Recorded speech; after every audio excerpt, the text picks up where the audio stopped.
ಬರ್ತಿದ್ದ ದಾರಿ ಬಗ್ಗೆ ಗೊತ್ತಿರಲಿಲ್ಲ, ತಲುಪೋ ಜಾಗದ ಬಗ್ಗೆ ಗೊತ್ತಿರಲಿಲ್ಲ, ಅದರ ಅಮಾನುಷ ಚರಿತ್ರೆ ಬಗ್ಗೆನೂ ಗೊತ್ತಿರಲಿಲ್ಲ. ಬಂಧುಗಳೇ ನಮಸ್ಕಾರ, ನಾನು ನಿಮ್ಮ ಊರ ಹುಡುಗ ಅಭಿಷೇಕ್ ಬೇರವ್ ಮಾತಾಡ್ತಿರೋದು. ಮೈಸೂರಿನಿಂದ ಬರೋಬ್ಬರಿ 150 ಕಿಲೋಮೀಟರ್ ಪ್ರಯಾಣ ಮಾಡಿ ಕೊನೆಗೂ ಈ ದಟ್ಟ ಕಾಡಿನ ಮಧ್ಯೆ ಇರೋ ಮೀನ್ಯ ಗ್ರಾಮದ ರಸ್ತೆಗೆ ನಾನು ಕಾಲಿಟ್ಟಾಗ ನನಗೆ ಹೋಗ್ತಿರೋ ದಾರಿ ಬಗ್ಗೆ ಯಾವುದೇ ಕಲ್ಪನೆ ಇರಲಿಲ್ಲ. ಸುತ್ತಲೂ ದಟ್ಟವಾದ ಕಾಡು, ಮೊಬೈಲ್ ನೆಟ್ವರ್ಕು ಸಿಗದ ಈ ಜಾಗದಲ್ಲಿ ಕೇವಲ ಕಲ್ಲು ಗುಂಡಿಗಳಿಂದ ತುಂಬಿರೋ ಆಳದ ರಸ್ತೆನಷ್ಟೇ ನಾನು ನೋಡ್ತಾ ಇದ್ದೆ. ಇಲ್ಲಿನ ರಸ್ತೆ ಹಿಂದೆ ಈ ಹಳ್ಳಿಗರ ಪಾಲಿನ ಕಣ್ಣೀರಿನ ಕಥೆ ಇದೆ ಅಂದುಕೊಂಡು ನಾನು ಮುಂದೆ ಸಾಗ್ತಾ ಇದ್ದೆ. ಆದರೆ ನನ್ನ ಜೊತೆ ಪ್ರಯಾಣ ಮಾಡ್ತಿದ್ದ ಗುಣಶೇಖರ್ ಎಂಬುವರು ಈ ರಸ್ತೆ ಹಿಂದಿನ ಕರಾಳ ಚರಿತ್ರೆಯನ್ನು ನನಗೆ ಹೇಳಿದ್ಮೇಲೆ ನನ್ನ ಮೈ ಜುಮ್ ಎನ್ನಿಸ್ತು. ಯಾಕೆ ಗೊತ್ತಾ?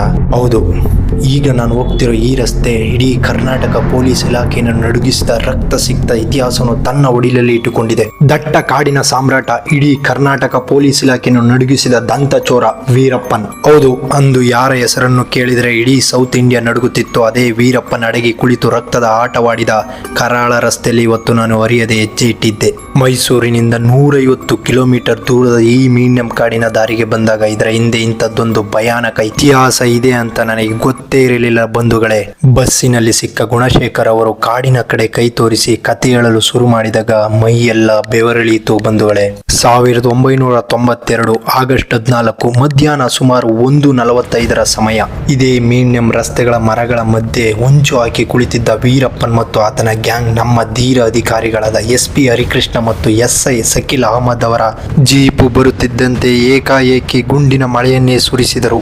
ಆ ದಟ್ಟ ಕಾಡಿನ ಮಧ್ಯೆ ಗುಂಡಿನ ಸೌಂಡ್ ಮಾತ್ರ ಮೊಳಗುತ್ತಿತ್ತು. ನಮ್ಮ 8 ಜನ ಪೊಲೀಸರು ಈ ದೇಶಕ್ಕಾಗಿ ಇದೇ ಮಣ್ಣಿನಲ್ಲಿ ವೀರ ಮರಣ ಹೊಂದಿದರು.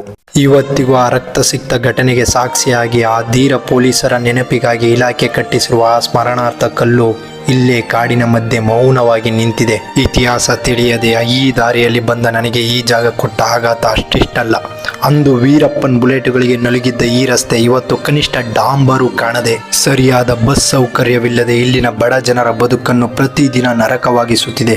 ಅಂದು ವೀರರ ರಕ್ತ ಹರಿದ ಹಾದಿಯಲ್ಲಿ ಇವತ್ತು ಅಭಿವೃದ್ಧಿಯೇ ಇಲ್ಲ.